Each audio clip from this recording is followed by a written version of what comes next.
September ini identik market suram. Otomatis kalau lu udah lama di market, Bill, udah berapa lama September yang lu hadapin, apakah selalu seperti ini? Anyway, ini udah mau Oktober nih. Gimana Oktober? Ya mungkin kita mau tahu itu dulu sih, Bill. Ya, tes. Suara gue feedback nggak? Enggak. Clear. Oke. Nah, pokoknya emang gue nggak boleh jadi hostnya. Kalau gue jadi hostnya, pasti ada aja tuh HP. Oke. Ya, sebenarnya memang kalau lu lihat ya, September itu sama Oktober lah. Agustus, September, Oktober biasa bukan bulan yang friendly buat market. Tapi memang kita harus akui nih, Hans, Jok. Bulan September ini kita sebenarnya sempat terlena di 2 minggu pertama tuh. Karena buminya waktu itu naik. Ya kan? Marketnya juga strong, barang-barang mid small cap naik semua. Jadinya kita lupa ini September, bos. Dan dalam waktu 2 mingguan doang, lu bisa dibilang dirakpul nih, apa, sama market gitu kan.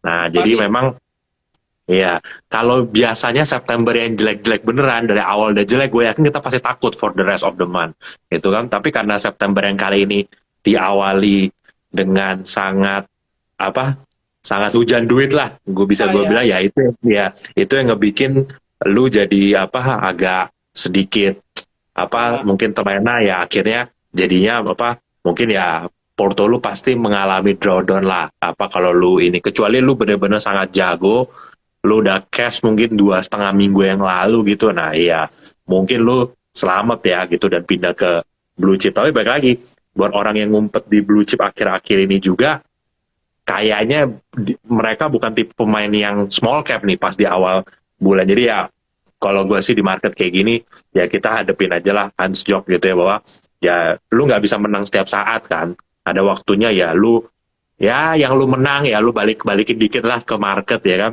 buat apa buat balancing. buat persembahan kayak gitu ya, nanti lu tunggu lagi next roundnya. Ya. Nah, Bill, sebenarnya Hans sama Bill, gue berpikir gini, kan misalnya kayak September, oke lah secara historical kan memang kinerjanya sebenarnya cukup 50-50 lah ya, maksudnya oke, istilah Black September itu sebenarnya nggak benar-benar fakta juga gitu, karena buktinya kalaupun chance 50% lebih turun, tapi kan turun nggak terlalu dalam, mungkin yang dalam itu di November atau Agustus kan secara statistik gitu. Cuman kalau kita lihat apakah seburuk itu, kan gue begini, biasanya kalau kita lihat indikator itu suatu ekonomi suatu negara itu bagus atau enggak kan mungkin dari penjualan apa, data penjualan semen, penjualan otomotif, penjualan properti. Nah itu kan sebenarnya kayak menunjukkan bahwa ekonomi itu beneran positif atau enggak sih.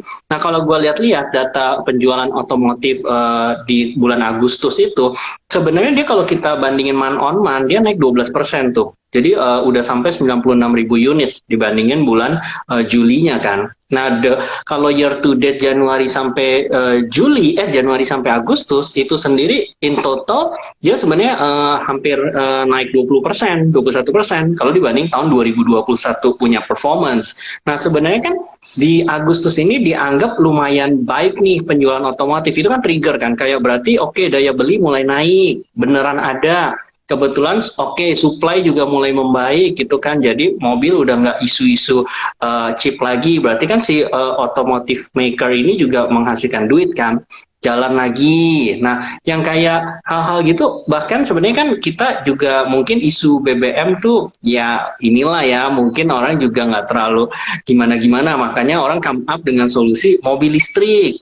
Nah kalau kita lihat-lihat ternyata penjualan mobil listrik itu kayak di Agustus saja 1.500 unit. Terus si Wuling REV itu yang murah yang 200 jutaan 3.000 unit ternyata SPK-nya, which is kayak ya kalau Toyota aja Avanza apa misalnya itu kan cuma 7.000 unit sebulan, jadi kayak ini hampir separuhnya loh gitu hype ke EV. Jadi dengan pulihnya sektor ekonomi gitu ya, terus ditandai dengan otomotif yang baik, terus mulai masuk-masuk ke EV, menurut kalian sebenarnya ya itu tematiknya bisa nggak sih kita manfaatin ke sana gitu, kita makanya kemarin kan kayak salah satunya kayak yang related to EV mungkin belum mobil ya, kayak Sliss gitu naik gitu kan sampai suspend. Nah itu jadi ada nggak sih stock pick yang related ke sana gitu? Atau ini cuma kebetulan gitu menurut kalian? Mau Jogi lagi mengarahkan apa gimana nih ceritanya? Saya bertanya Oke. kalian. Ya, gimana? Billy mau jawab dulu apa gua kasih komen? Iya, iya. Sebenarnya kalau EV lu tanya gue proksinya apa ya, gue sih tetap pilih proksinya yang bisa bikin gue tidur sih, Jok. Itu Merdeka, ya kan? Hmm. Ataupun juga nanti apa? Ya sebenarnya gue Merdeka sama ADMR. Memang mungkin mereka nggak directly bikin mobil listriknya gitu ya, tapi I think nanti semua ekosistem kendaraan listrik di apa Indonesia itu ya akan apa dapat banyak supply dari mereka lah, dari Merdeka sama dari ADMR. Ya mungkin kalau ada model yang kayak Sliss apalah, Toba, India apa segala macam, kan ada mau juga motor listrik apa segala macam, ya nggak apa-apa juga sih kalau ada yang mau apa saham-saham kayak gitu. Tapi kalau gue prefer mungkin di Merdeka sama ADMR sih untuk proksinya. Tapi Bill, kemarin mungkin kita find out kayak hal yang menarik ya, kayak misalnya ternyata pabrikan di Cungko itu ya, itu 2/3-nya itu kan baterainya itu yang terbuat dari kobalt, baru Ah, 1/3 dari nikel. Nah, apakah sebenarnya itu yang udah eksis ya, yang udah berjalan di China gitu. Jadi apakah sebenarnya gue jadi wondering sih, kayak kemarin kebutuhan nikel untuk EV ke depannya, ya mungkin Tesla kan juga yang tipe atas yang mahal yang pakai nikel kan. Nah, apakah demand itu segitu tinggi sehingga akan berdampak apa kayak tinggi banget gitu, bigger lah dari demandnya si Antam atau Inco atau ya tadi Merdeka yang sekarang ini gitu. Iya, sebenarnya kalau lu lihat ya hampir semua komoditi Jok itu tuh sekarang dalam kondisinya agak kritis supply-nya. Apalagi dengan harga apa listrik naik parah di Eropa sana, itu ngebikin aluminium tuh produksinya benar keganggu loh, Jok. Aluminium ya, gue bilang ya. Kita tahu aluminium itu pasarnya juga nanti untuk apa EV-EV-an gitu kan. Jadi kedepannya kita akan expect supply aluminium bakal keganggu tuh dengan ada kondisi kayak sekarang. Terus copper juga. Copper itu kayak Codelco. Codelco itu kan bisa dibilang paling gede lah di dunia. Codelco juga bilang spare capacity mereka, production mereka tuh bakal slowing ke depannya. Copper menurut gue juga dibutuhin, gitu kan. Nikel, ya nikel menurut gue 11-12 juga lah sama kayak copper sama aluminium. Jadi emang sebenarnya kalau kita mau ngeliat ya, ke depannya ini tren komoditi itu bakal apa undersupply nih hampir semuanya gitu. Nah, tinggal masalahnya sekarang itu kan market sangat khawatir dengan resesi ini, Jogi sama Hans. Orang takut demand-nya turun, kan kalau kemarin kan supply-nya segini, demand-nya segini, makanya harganya terbang. Nah, orang takut sekarang supply-nya turun, tapi demand-nya juga turun nih. Akhirnya kan jadi equilibrium, harganya nggak bisa naik kan.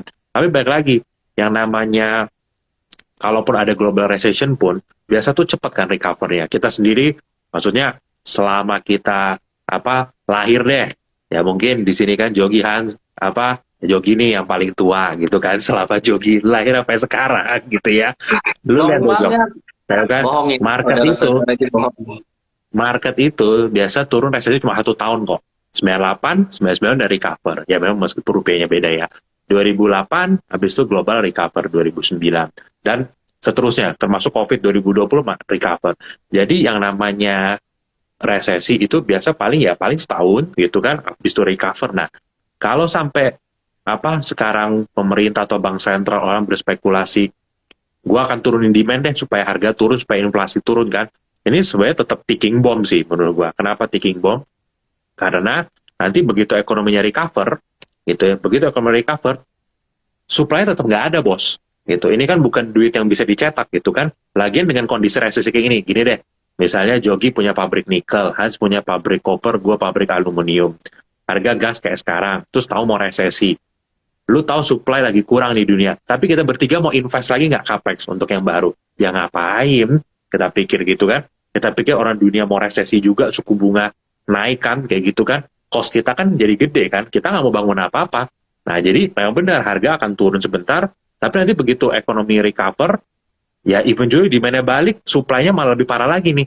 Makanya sekarang sebenarnya kalau lu lihat ya, harga oil lately turun lagi nih sampai 78, 79. Menurut gue ini bukan good news ya. Memang in short term akan menurunkan inflasi nih. Tapi in long run, padahal kita expect nih sebenarnya dengan kemarin itu minyak udah 90, produsen bakal naikin production kan. Nah sekarang di harga 78, 80 ini, siapa yang ini mau explore apa segala. Orang kan takut harga minyak tuh volatile. Kemarin gue sempet lihat di grafiknya siapa, gue lupa.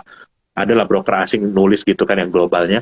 Ini harga oil paling volatile mungkin selama 100 tahun terakhir.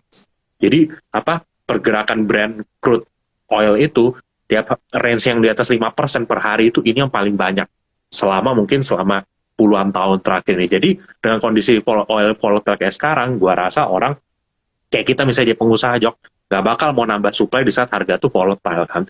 Nah jadi menurut gua ini ticking bomb lagi sih gitu. Ya mau nurunin inflasi dengan cara singkat, tapi tetap in the long run lu akan pay for all of this gitu. Nanti ya komoditinya akan naik lagi. Itulah kenapa gua sih masih lumayan yakin ya sama sektor komoditi terutama yang punya masa depan di green ya copper, ya aluminium gitu kan, ya nikel gitu kan, termasuk coal sama oil deh. Lu lihat deh coal sekarang, coal itu kontrak, meskipun oil tuh lihat coal itu kontraknya yang 2024-2023 sekarang udah 80 loh. Gue ngomong coal Indonesia ya, yang kalori 4.200 ya, itu udah 80-82 semua gue cekin Desember 2003 sama Desember 2024. Jadi memang sebenarnya kalau gue ngeliat ya, abis short term hiccup ini, nanti sih kemungkinan besar komoditi akan lanjut lagi naik gitu. Jadi lu lebih lihat sekarang ini lebih ke high cut doang ya? Iya. Ya, jadi mungkin, tapi gini lah, kalau lu bilang apa oil ini lagi turun sebenarnya ya Bill ya, dari pertengahan dari Juni ya, itu memang kan relatif turun ya Bill ya. Ya, Nah, betul. naik atau turun beneran, ya kita nggak tahu. Tapi ada nggak kira-kira indikator lain yang kita bisa lihat untuk bandingin, ini oil cuma turun sebentar nih. Oke. Lihat dari komoditinya, atau lu misalnya lihat dari yang kemarin-kemarin, kalau awal tahun kita sempat ngomong 10 years bond yield-nya, jogging. Ada nggak hal lain yang perlu kita lihat untuk konfirmasi ini cuma structural nih? Iya. Kemarin sih gue ada lihat ya, sebenarnya paling simpel lihat capex. Capex-nya tuh bisa dibilang nggak ada yang naik terlalu tinggi. Berarti kan kondisi under investment ini masih kejadian. Tapi juga yang membedakan oil sekarang sama oil pada saat resesi kemarin-kemarin semua itu ada bahasanya. Kalau teman-teman semua nanti coba bisa Google juga, ada namanya time spread 3 to 1. Jadi kayak ngukur kayak kontrak oil sama spreadnya apa gimana gitu tuh, rata-rata semua analis oil sekarang yang ngeliatin time spread 3 to 1 ini pada ngeliat ini oil tuh masih quite tight supply-nya gitu. Jadi tinggal tunggu demand reverse. Nah, itu bakalan balik. Nah, sebenarnya ada satu teori juga yang gue baca nih, ini menurut gue menarik sih. Kan selama ini yang bikin dunia jadi agak bit slowing juga kan pertama Cina dulu nih. Cina itu kan recovery-nya very slow. Kenapa? Karena ada COVID zero policy, ada propertinya punya default, apa segala macam. Tapi yang paling bikin pala pusing itu sebenarnya COVID zero policy-nya kan. Dikit-dikit tutup, buka lagi, tutup, buka lagi. Ya kita nggak usah ngomong pengusaha yang usaha gede deh. Lu Jogi Hans, lu Jok Hans, sama gue misalnya pengusaha makanan daging. Kalau kadang-kadang boleh buka restoran, nggak buka restoran, mau stok daging nggak kita? Nggak mau lah, takut rusak kan bos. Tutup berapa lama terus buka lagi kayak gitu kan. Nah, tapi yang gue baca itu menarik nih, orang ini nulis ya kan, analis. Gue lupa juga dari mana gue ada baca. Buat dia nanti begitu 16 Oktober nih, CCP punya kongres 5 tahun nih selesai, kemungkinan besar Xi Jinping-nya itu akan mulai pelan-pelan ninggalin COVID zero policy-nya. Terus kenapa? Karena satu, ya lu butuh ekonomi lu recover. Dan yang paling penting juga gue baca, kenapa teori ini make sense ya. Ini kita bukan main asal konspirasi gitu ya. Gue nggak suka teori konspirasi lah. Contohnya, jadi selama ini China itu kan vaksinnya kan kayak Sinovac, apa segala macam. Nah, tapi yang mRNA vaksinnya itu kan belum ada nih, bisa dibilang gitu kan. Nah, itu tuh nanti sekitar November atau Desember kemungkinan trialnya tuh udah selesai. Nah, begitu udah selesai, itu bisa disuntikin nanti ke masyarakat Cina. Hopefully dengan itu mereka udah benar-benar punya kekebalan. Nah, habis itu ekonomi bisa aman di reopen. Jadi ya, balik lagi itu cuma analisa yang gue baca ya. Tapi gue lumayan optimis sih, harusnya ya China sih soon bisa reopening lah ya, gitu. Oke, ya kalau lu lihat kan memang kan sekarang udah pada reopening ya, border itu kayak Jepang udah mulai open ya. Terus Ya, kemarin 11 Oktober. ya Betul.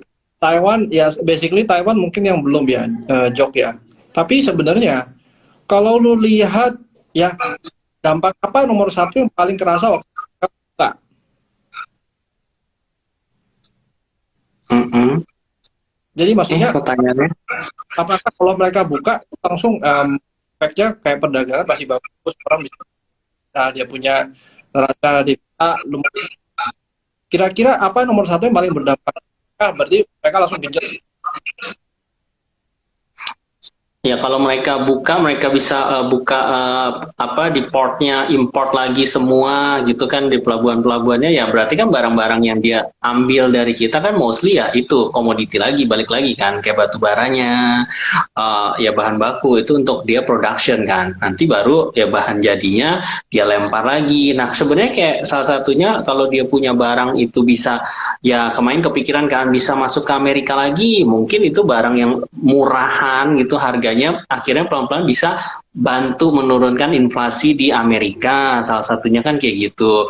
Dan mungkin kalau menurut ada beberapa kajian sebenarnya kayak oil price yang naik itu sebenarnya dampaknya lebih besar ke inflasi di sana dibanding kenaikan batu bara gitu. Mungkin lebih ke impact langsung kali ya, karena kan lu mungkin orang-orang pakai bensin beli langsung tuh di pom bensin, berasa gitu masyarakat kan. Kalau batu bara kan orang nggak langsung beli batu bara lu bawa ke rumah gitu kan. Jadi mungkin itu perlu ada supply-nya. Nah, jadi ya itu sih balik lagi memang benar kata Billy, komoditi. Nah, cuman kalau gue jadi berpikir kalau misalnya memang sekarang orang mulai takut resesi gitu kan, karena udah inverted yield curve juga, bla bla bla, orang kayak sebenarnya takut, tapi dampaknya mana gitu ya, mungkin yang mengkhawatirkan Dow Jones karena dia udah di bawah 30.000 gitu kan, itu udah cukup new low lah, tapi di IHSG sendiri kan nggak berasa gitu, kalaupun sampai 7.000 kan masih psikologis gitu ya supportnya. Nah maksud gue ini apakah kita sekarang sebenarnya harus udah prepare nih kalau memang terjadi resesi, which is saham-saham emiten yang bagus itu kan yang lu cash rich dong, terus cash flow-nya positif terus dong, yang survive kan. Jadi tetap mungkin masih ada dividen juga, yang dividennya gede. Nah, apakah harus prepare ke arah sana? Atau sebenarnya nggak usah, tetap tadi mungkin di commodity player aja, karena dia orang bilang hedge inflation gitu kan. Nah, gimana tuh? Lebih ke arah yang mana kalau menurut kalian?